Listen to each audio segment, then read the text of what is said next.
3. Assalamualaikum warahmatullahi wabarakatuh.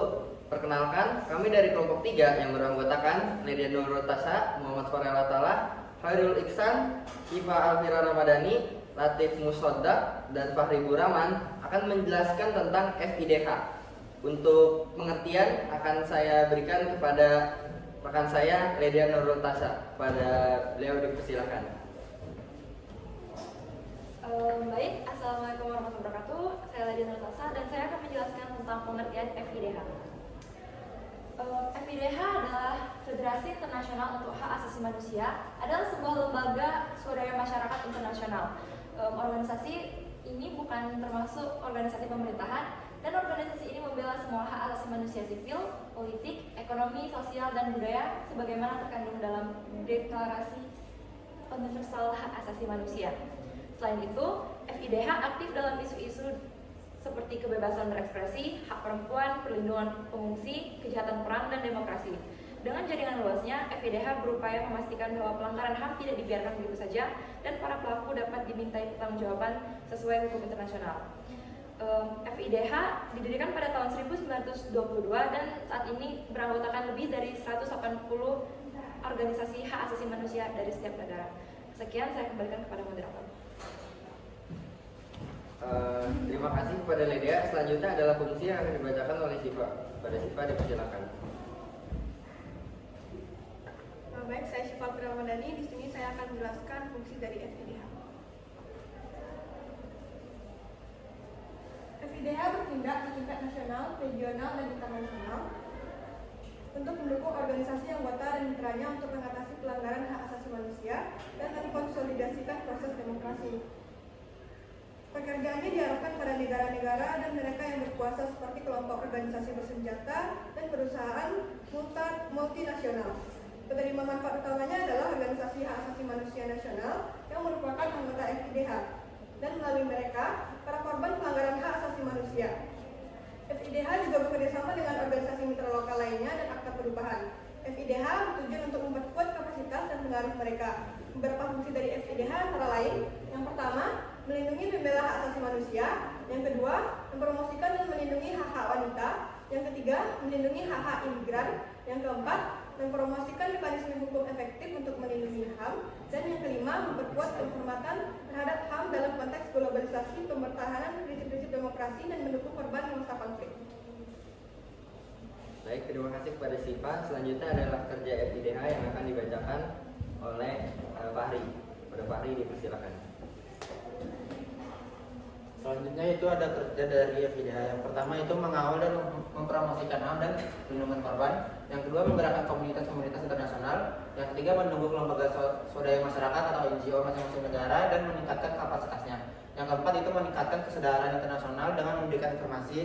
Dan yang terakhir itu peringatan secara luas. Selanjutnya yaitu ada wewenang.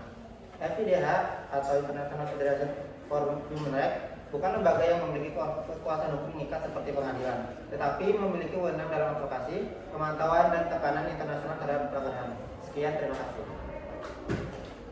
Baik, terima kasih kepada Fahri. Selanjutnya adalah kontribusi FIDH yang akan dibacakan oleh Ihsan. Mari Ihsan dipersilakan.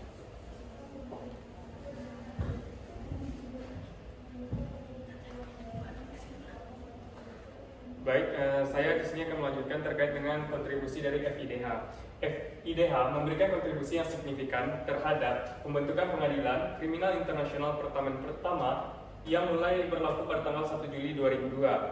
FIDH terlibat dalam kegiatan periklanan dan lobi permanen terhadap organisasi antar pemerintah. FIDH membentuk penyelidikan, misi pengamatan yudisial, dan program pelatihan bagi para pegiat hak asasi manusia. Melalui penelitiannya, FIDH telah membuktikan bahwa hukuman mati diterapkan secara universal dengan cara yang tidak adil dan diskriminatif. Bahwa hukuman mati ditetapkan dalam kondisi yang tidak sesuai dengan prinsip-prinsip peradilan yang adil. Dan bahwa hukuman mati merupakan bentuk penyiksaan yang tidak sesuai dengan hak untuk menghormati martabat manusia. Ada beberapa kontribusi lainnya. Yang pertama itu terkait dengan advokasi hak asasi manusia. Ini mana FIDH berperan aktif dalam mempromosikan dan melindungi hak asasi manusia di seluruh dunia. Mereka mengadvokasi melalui kebijakan yang mendukung perlindungan hak-hak individu dan kelompok yang terpinggirkan. Yang kedua, yaitu pemantauan dan pelaporan. FIDH melakukan pemantauan terhadap pelanggaran hak asasi manusia dan menyusun laporan yang mendokumentasikan temuan mereka. Dan laporan ini sering digunakan untuk meningkatkan kesadaran global dan mendorong tindakan dari pemerintah dan organisasi internasional. Selanjutnya itu terkait dengan pendidikan dan kesadaran. FIDH mengembangkan program pendidikan untuk meningkatkan kesadaran tentang hak asasi manusia di kalangan masyarakat, termasuk pelatihan untuk aktivis dan organisasi sosial. Sekian dari saya kembalikan kepada moderator. Terima kasih Pak Iksan atas penjelasannya. Selanjutnya adalah penutup. FIDH atau Federation International pour les Droits Humains adalah organisasi internasional yang berfokus pada promosi dan perlindungan hak asasi manusia. Fungsinya meliputi advokasi, penelitian, dan kampanye untuk menegakkan HAM di seluruh dunia. Dan dalam kerjanya, FIDH berkolaborasi dengan organisasi lokal dan internasional untuk memantau pelanggaran HAM, memberikan perlindungan hukum, serta memengaruhi kebijakan publik. Wewenangnya mencakup penyelidikan independen, pelaporan pelanggaran HAM, dan pengajuan kasus kepada Mahkamah Internasional. Kontribusinya sangat signifikan dalam meningkatkan kesadaran global tentang hak asasi manusia, memperjuangkan keadilan bagi korban, serta mendorong reformasi hukum di berbagai negara. Baiklah, mungkin sekian presentasi yang dapat kami sampaikan. Kurang lebihnya mohon maaf. Atas nama kelompok 3, saya ucapkan terima kasih.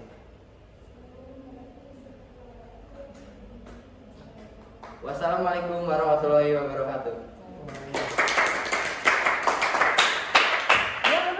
Jangan dulu nih. Apa? Buka sesi pertanyaan nggak ada nggak, Bang? Emang harus ya? Yang video itu yang pertanyaan dari video. Iya, pertanyaan nanti aja langsung.